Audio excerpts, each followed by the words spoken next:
सर्वेभ्यः नमो नमः। आज हम महाकवि भास के द्वारा विरचित स्वप्न वासवदत्तम नाटक का 13वां श्लोक पढ़ेंगे। प्रस्तुत श्लोक में वासवदत्ता की मृत्यु के पश्चात उज्जैन की क्या अवस्था है, उस अवस्था का वर्णन ब्रह्मचारी गुरु योगेंद्रायन और तपोवन के सभी जो निवासी है उनको उनकी विरह अवस्था को उल्लेखित कर बताता है।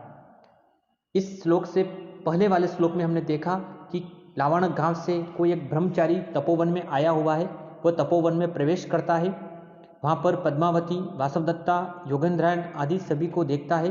योगेंद्रायन उससे पूछता है कि आपका इस तपोवन में आने का क्या प्रयोजन है और आप कहाँ से आए हैं। तो ब्रह्मचारी कहता है कि मैं वत्सराज उज्जैन के लावाणक गांव से आया हुआ हूँ और वहाँ पर मैं वेदों का अध्ययन करने के लिए गया था।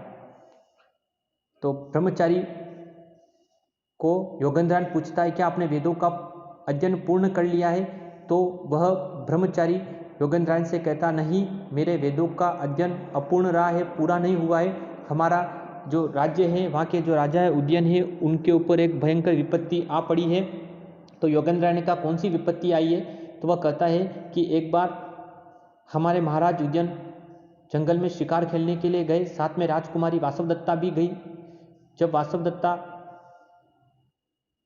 उज्जैन के शिकार खेलने के जाने के पश्चात वासवदत्ता वहीं जंगल में ठहरी हुई है, तो वहाँ पर आग लग गई और उस अग्निकांड में वासवदत्ता जलकर मर गई। और उस वासवदत्ता को बचाने के प्रयास में हमारा जो मंत्री जो योगेंद्रायन था वह भी उसमें जलकर मर गया। जब महाराज पुनः शिकार खेल कर आए तब उन्होंने देखा कि वासवदत्ता अग्नि में जलकर मर गई। तो वो बहुत ही विलाप करने लगे और बड़े ही छटपटाने लगे। किस तरह से महाराज को मंत्रीगण उनके सैनिकगण बड़े ही प्रयास के साथ उनको वहाँ से लेकर गए। इस तरह से ब्रह्मचारी यह सारा वृत्तांत योगेंद्रायन को बताता है। प्रश्न पूछा भी जाता है कि जो ब्रह्मचारी वह लावण गांव में क्या लेने के लिए गया था। तो ब्रह्मचारी लावण गांव में वेदों का अध्ययन करने के लिए गया था। यह पूछा जाए कि अग्निकांड की घटना कहाँ घटित हुई, तो अग्निकांड की घटना लावण गांव में घटित हुई थी। ये दो प्रश्न बनते हैं, दोनों प्रश्न परीक्षा उपयोगी है। अग्निकांड की घटना कहाँ घटित हुई, तो अग्निकांड की घटना लावण गांव में घटित हुई। या ब्रह्मचारी लावण गांव में क्या लेने के लिए गया था, वेदों का अध्ययन करने के लिए गया था। ये दोनों प्रश्न हमें पूछे जाते हैं। तत्पश्चात ब्रह्मचारी अब महाराज उज्जैन की विरह अवस्था को उल्लेखित कर श्लोक के माध्यम से बता रहा है। मैं श्लोक का वाचन करता हूं, तत्पश्चात हम इसके अर्थ को देखेंगे। नेव इदानीं तादश चक्रवाका नेवे अप्य अन्य स्त्री विशेषः वियुक्ता धन्याशा स्त्रियाम तथा वेति भरता भृत्तशनेहात् सा हि दग्धा अपि अदग्धा। बड़ा ही भाव विभोर करने वाला श्लोक है। माँ कवि भास के सुंदरतम श्लोकों में उल्लेखित है। परीक्षा उपयोगी भी है, पूछा भी जाता है। ध्यान से इसके वाचन को सुनिए और फिर हम इसके अर्थ को पुनः देखेंगे।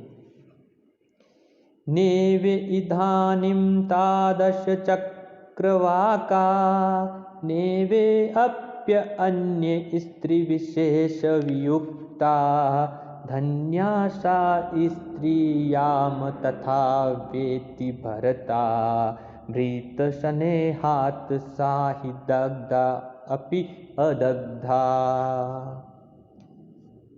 क्या कह रहे हैं माँ कवि भास? नेवे इदानीं तादश चक्रवाका नेवे अप्य अन्य स्त्री विशेष वियुक्ता धन्याशा स्त्रियाम तथा वेति भरता भृत्तशनेहात् सा हि दग्धा अपि अदग्धा। अन्वय इस तरह से होगा श्लोक का। इदानीं तादृशा चक्रवाकः न एव अन्य स्त्री विशेष वियुक्ता अपि तादृशा न एव भ्रता याम तथा वेति सा स्त्री धन्या ही सा भृत्त शनेहात् दग्धा अपि अदग्धा एव अस्ति शेषः। क्या कह रहे, इदानीम ब्रह्मचारी उदयन की वीरावस्था को उल्लेखित कर बता रहा है। क्या कह रहा है कि इदानीम यानी इस समय, तादर्शा यानी उस तरह के उदयन की अवस्था को उल्लेखित कर बता रहा, उदयन की जो अवस्था है उसको उल्लेखित कर बता रहा है कि इस समय यानी उस तरह जब महाराज उदयन है उनके समान इन लोगों की स्थिति नहीं है। किन किन की नहीं है कि इदानीम यानी इस समय, तादर्श यानी उस तरह के चक्रवाक का अर्थ होता है जोड़ा, चकवा पक्षी है ना, चकवा और चकवी, न एव यानी नहीं है ना। चकवा चकवी जो होते हैं वे क्या होते हैं, रात के समय बिछुड़ जाते हैं और सुबह सुबह वापस क्या हो जाते हैं, उनका पुनः मिलन हो जाता है। यानी रात में वे दोनों अलग हो जाते हैं लेकिन प्रातः काल उनका पुनः मिलन हो जाता है। लेकिन महाराज उदयन की स्थिति इस समय ऐसी नहीं है, क्योंकि महाराज उदयन का वासवदत्ता से पुनः मिलन नहीं होगा, क्योंकि वासवदत्ता अग्नि में जलकर मर गई है। ऐसा वो ब्रह्मचारी समझ रहा है, वैसा ऐसा हुआ नहीं है। वो तो सिर्फ एक छद्म योजना थी, योगेंद्रायण ने बनाई थी। और योगेंद्रायण ने क्यों बनाई थी, महाराज के खोए हुए राज्य को पुनः प्राप्त करना था शत्रु आरुणी से।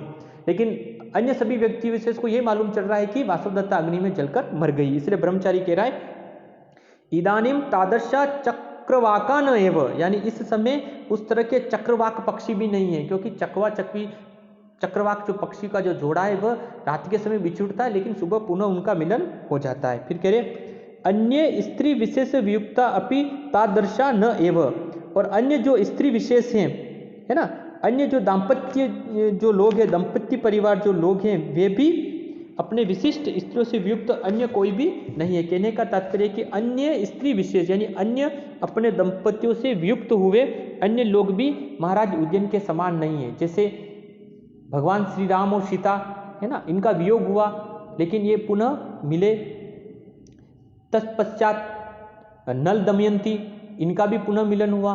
अभिज्ञान शाकुंतला की हमारी शकुंतला और दुष्यंत, इनका भी वियोग हुआ है ना वीरावस्था में, लेकिन पुनः इनका मिलन हुआ। इसी संदर्भ में बता रहे कि अन्य स्त्री विशेष से यानी अन्य स्त्री विशेषों से वियुक्त अपि तादर्शा न एव, यानी अन्य भी उनके समान नहीं है।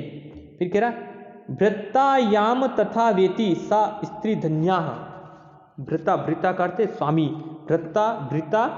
भृता याम यानी जिसका स्वामी, तथा वेति याम यानी जिस स्त्री को, तथा वेति यानी इस तरह से, वेति यानी चाहता है, सा स्त्री धन्या यानी वह स्त्री धन्य है। कहने का तात्पर्य कि जिसका स्वामी उसको इतना अधिक चाहता है, इतना अधिक उसके प्रति स्नेह भाव है, वह स्त्री वाकई में धन्य है। किस तरह से महाराज उदयन वियोगी अवस्था में पीड़ित हो रहे हैं इसके संदर्भ में बता रहे हैं। फिर आगे क्या कह रहे, ही सा भृत स्नेहात, क्या कह रहे, इस कारण से, क्या कह रहे, पुनः वापस बता रहे हैं कि इस कारण से, अपने स्वामी के प्रेम के कारण ही, भृत स्नेहात यानी भृत यानी स्वामी के स्नेह के कारण ही, दग्धा अपि अदग्धा एवं अस्तिति शेष यानी वह स्त्री जलकर भी नहीं जली है। कहने का तात्पर्य कि वासवदत्ता अग्नि में जलकर मर गई है लेकिन उसका स्वामी उदयन का स्नेह भाव इतना अधिक है कि ऐसा लग रहा मानो वह जलकर भी नहीं जली है, वह वस्तुतः जीवित है बल्कि अमर हो गई अपने स्वामी के उस स्नेह भाव के कारण। इसी बात को माँ कवि भास ने इस श्लोक में उल्लेखित किया है। पुनः अर्थ को देखिए कि इदानीम यानी इस समय, तादर्शा चक्रवाका न है वो, यानी इस समय जो चक्रवाक पक्षी है उनकी भी स्थिति महाराज उदयन की उस वियोगी अवस्था की तुलना नहीं की जा सकती, उसके समान भी नहीं है, क्योंकि चक्रवाक जो पक्षी है उनका पुनः मिलन हो जाता है लेकिन वासवदत्ता अग्नि में जलकर मर गई है तो उनका पुनः मिलन नहीं होगा। फिर कह रहे अन्य स्त्री विशेष से वियुक्ता अपि तादर्शा न एव, अन्य स्त्रियों से वियुक्त हुए जैसे प्रभु श्री राम और सीता, नल दमयंती है ना, शकुंतला, दुष्यंत आदि जो स्त्री विशेषों से वियुक्त हुए व्यक्ति विशेष है, वे भी इस समय महाराज उदयन की स्थिति के समान नहीं है, क्योंकि उनका तो पुनः मिलन हो गया है लेकिन यहाँ पर हमारी जो वासवदत्ता है उनका हमारे जो नायक उदयन से पुनः मिलन नहीं होगा। व्रतायाम तथा वेति सा स्त्री धन्या, यानी वह स्त्री धन्य है। व्रतायाम यानी जिसका स्वामी उसको इतना अधिक चाहता है, सा स्त्री धन्या यानी वह स्त्री धन्य है। ही सा भृत स्नेहात, और अपने स्वामी के प्रेम के कारण ही, दग्धा अपि अदग्धा एवं स्थिति शेष, यानी अपने स्वामी के प्रेम के कारण ही वह स्त्री जलकर भी नहीं जली है यानी बल्कि अमर हो गई है। इस तरह से इस वाले श्लोक में माँ कवि भास ने दाम्पत्य प्रेम का अनुपम चित्रण प्रस्तुत किया है और वासवदत्ता के वियोग में महाराज उदयन की विरह व्यथा की मार्मिक अभिव्यंजना भी दर्शनीय है। एक बार पुनः श्लोक का वाचन करते हैं और एक बार अर्थ को पुनः देखते हैं। नेव इदानीं तादृश चक्रवाका नेवे अप्य अन्य स्त्री विशेष वियुक्ता धन्याशा स्त्रियाम तथा वेति भरता वृत्त स्नेहात् सा हि दग्धा अपि अदग्धा। क्या कह रहे हैं माँ कवि भास? नेव इदानीं तादृश चक्रवाका नेव अप्य अन्य स्त्री विशेष वियुक्ता धन्याशा स्त्रियाम तथा वेति भरता वृत्त स्नेहात् सा हि दग्धा अपि अदग्धा। यानी इदानीम तादृशा यानी इस समय चक्रवाक न एव यानी चक्रवाक जो पक्षी है उनकी स्थिति भी महाराज उज्जैन के समान नहीं है। और अन्य स्त्री विशेष वियुक्ता अपि तादृशा न एव और अन्य स्त्रियों से वियुक्त हुए जो व्यक्ति विशेष है उनकी भी स्थिति महाराज उज्जैन के समान नहीं है। भ्रता याम यानी जिसका स्वामी तथा वेति यानी उसको इतना अधिक चाहता सा स्त्री धन्या यानी वह स्त्री धन्य है। ही सा भृत स्नेहात यानी अपने स्वामी के स्नेह भाव के कारण ही दग्धा अपि अदग्धा एवं स्थिति शेष यानी उनके प्रेम के भाव के कारण ही स्नेह भाव के कारण ही वह वासुदेवता जलकर भी नहीं जली अपितु क्या हो गई है? अमर हो गई है। इस तरह से प्रस्तुत श्लोक में उज्जैन की विरह अवस्था और दाम्पत्य प्रेम का माँ कवि भास ने सुंदर विवेचन प्रस्तुत किया है।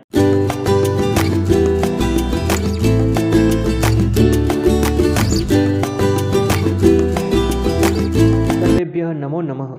आज हम माँ कवि भास के द्वारा विरचित स्वप्न वासवदत्तम नाटक के प्रथम अंक का 14वां श्लोक पढ़ेंगे। प्रस्तुत श्लोक में महाराज उज्जैन की वियोगी अवस्था के संदर्भ में जब योगेंद्रायण ब्रह्मचारी से पूछता है कि महाराज को होश में लाने के लिए किसी मंत्री ने प्रयास नहीं किया क्या, तब ब्रह्मचारी कहता है कि रुमणवान नाम का एक मंत्री है जो महाराज को होश में लाने के लिए उनकी सेवा शुश्रूषा करने के लिए किस तरह से उनके सेवा में तत्पर है, उसी का उल्लेख इस 14वें श्लोक में किया गया है। परीक्षा उपयोगी है, प्रश्न पूछा भी जाता है कि महाराज की सेवा शुश्रूषा में लगा हुआ जो मंत्री है उसका क्या नाम है, तो उसका नाम है रुमणवान और महाराज का सेनापति भी यह रुमणवान ही है। तो इस श्लोक में किस तरह से रुमणवान महाराज उज्जैन की सेवा शुश्रूषा में लगा हुआ है उसी का उल्लेख इस 14वें श्लोक में किया गया है। मैं श्लोक का वाचन करता हूं, तत्पश्चात हम इसके अर्थ को समझेंगे। शिखरणी छंद में निबद्ध श्लोक है तो उसी के अनुसार इसका वाचन होगा। अनहारे तुल्यः प्रततरुदित क्षाम वदनः शरीरे संस्कारं नरपतिशम दुखम परिवहन दिवा वा रात्रो वा परिचरति यत्ने नरपतिं नृपः प्राणः सद्धय तजति यदि तस्युपयु उपरमः। क्या कह रहे माँ कवि भास कि अनहारे तुल्यः प्रततरुदिक्षमवदनः शरीरे संस्कारं नरपतिशम दुखम परिवहन दिवा वा रात्रो वा परिचरति यत्ने नरपतिं नृपः प्राणः सद्य तजति यदि तस्यु उपयु उपरमः। प्रस्तुत श्लोक का जो अन्वय होगा वह इस तरह से होगा कि अन आहारे तुल्यः है ना, अनहारे तुल्यः प्रतत रुदित क्षाम वदनः शरीरे निर्प्रति शम दुखम संस्कारम परिवहन दिवा वा रात्रो वा यत्नेह नरपतिम परिचरति यदि नृपः प्राणान तजति तस्य अपि सधय उपरमः। क्या कह रहे कि अनहारे तुल्यः रुमणवान की अवस्था को बता रहे हैं कि किस तरह से महाराज की वह सेवा शुश्रूषा कर रहा है कि अनहारे तुल्यः, अनहार का होता भोजन नहीं करना है ना, अनहारे तुल्य यानी महाराज के भोजन नहीं करने पर वह भी उनके तुल्य रहता है, उनके समान रहता है, यानी अनहारे तुल्य है, यानी महाराज के भोजन नहीं करने पर वह भी अनआहार रहता है, यानी वह भी भोजन नहीं करता है। फिर कह रहे प्रतत रुदत क्षाम वदन, प्रतत रुदित, प्रतत करते निरंतर, रुदत करते रोदना और क्षाम वदन करते मलिन बदन वाले, यानी प्रतत यानी निरंतर रोने से क्षाम वदन, यानी निरंतर रोने से मलिन बदन वाले, ठीक है ना। प्रतत रुदित क्षाम वदन, यानी प्रतत का निरंतर, रुदित का रोना, क्षाम वदन यानी मलिन शरीर वाले। इसीलिए आगा कि प्रतत रुदित क्षाम वदन यानी निरंतर रोने से मलिन शरीर वाले महाराज उज्जैन के समान वह भी क्या करा, शरीरे नरपति समदुखम, प्रतत रुदित क्षाम वदन यानी निरंतर रोने से मलिन बदन वाले और राजा उज्जैन के समान ही दुख का अनुभव करते हुए, यानी महाराज उज्जैन के निरंतर आंखों से आंसू बहते, इस कारण से उनका जो चेहरा है वो थोड़ा मलिन सा हो गया है। इसलिए कह रहे हैं कि प्रतत रुदित क्षम वदन यानी निरंतर रोने से मलिन मुख वाले महाराज उज्जैन के समान ही नरपति सम दुखम, यानी राजा को जैसा दुख का अनुभव हो रहा है वैसे दुख का अनुभव मंत्री रुमणवान भी कर रहा है।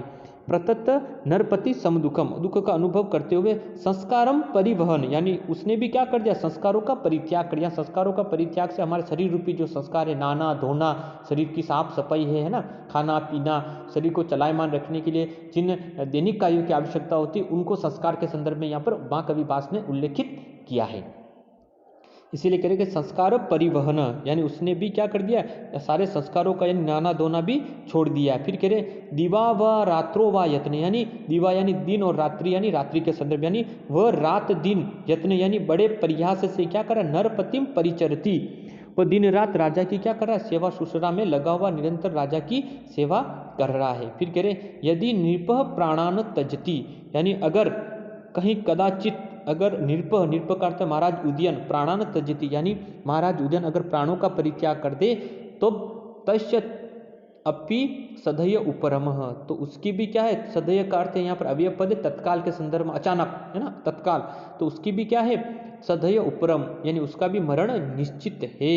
यानी अगर महाराज की मृत्यु हो जाएगी तो वह रुमणवान की भी मृत्यु भी उनके साथ ही निश्चित होगी, क्योंकि महाराज के समान वह भी दुख का अनुभव करा, उसने भी अपने सारे संस्कारों का परित्याग कर दिया है, वह भी भोजन नहीं खा रहा है और लगातार महाराज की सेवा शुश्रूषा में लगा हुआ, तो उसका शरीर भी क्या हो गया, कमजोर हो गया है। कदाचित अगर महाराज प्राणों का परित्याग कर देंगे, उनकी मृत्यु हो जाती है, तो निश्चित रूप से मंत्री रुमणवान भी मृत्यु अवस्था को प्राप्त हो जाएगा। इस तरह से यहाँ पर रुमणवान के द्वारा महाराज उज्जैन की जा रही सेवा शुश्रूषा का बड़ा ही भावपूर्ण वर्णन उल्लेखित किया गया है। साथ ही में इस वाले श्लोक में रुमणवान की जो स्वामी भक्ति है ना, महाराज रुमणवान की राजा उज्जैन के प्रति स्वामी भक्ति, उनकी शुद्ध हार्दिक राजभक्ति का भी मनोरम चित्रण माँ कवि भास के द्वारा प्रस्तुत किया गया है।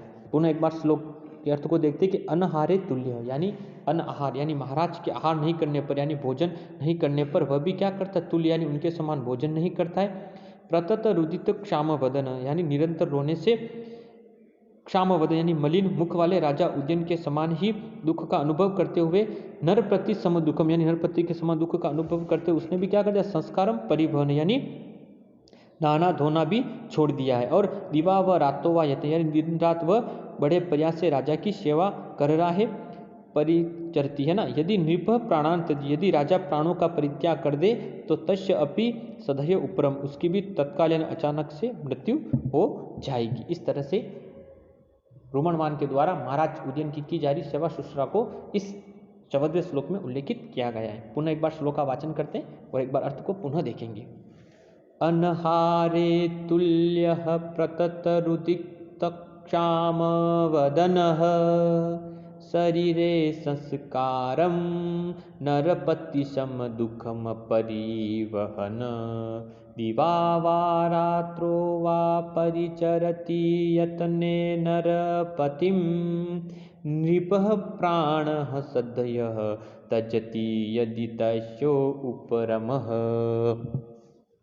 अनहारे यानी आहार नहीं करने पर, यानी महाराज के भोजन नहीं करने पर वह भी अनहारे तुल्य, यानी वह भी अनहार रहता है, भोजन नहीं करता है। और प्रतत रुदित क्षाम वदन, और निरंतर रोने से मलिन वदन वाले यानी मलिन शरीर वाले और नरपति सम दुखम यानी राजा उदयन के समान ही दुख का अनुभव करते हुए संस्कार परिवन यानी उसने भी सारे शरीर रूपी संस्कार नहाना धोना आदि छोड़ दिया है। दिवा व रातों व यत्न दिन रात बड़े प्रयास से वह राजा की सेवा शुश्रूषा कर रहा है। यदि निर्भय प्राणान तज यदि कदाचित राजा प्राणों का परित्याग कर दे तो तस्य अपि सद्य उपरम तो उसकी भी तत्काल मृत्यु निश्चित है। इस तरह से इस वाले श्लोक में रुमणवान के द्वारा महाराज उदयन की जा रही सेवा शुश्रूषा को उल्लेखित किया गया है।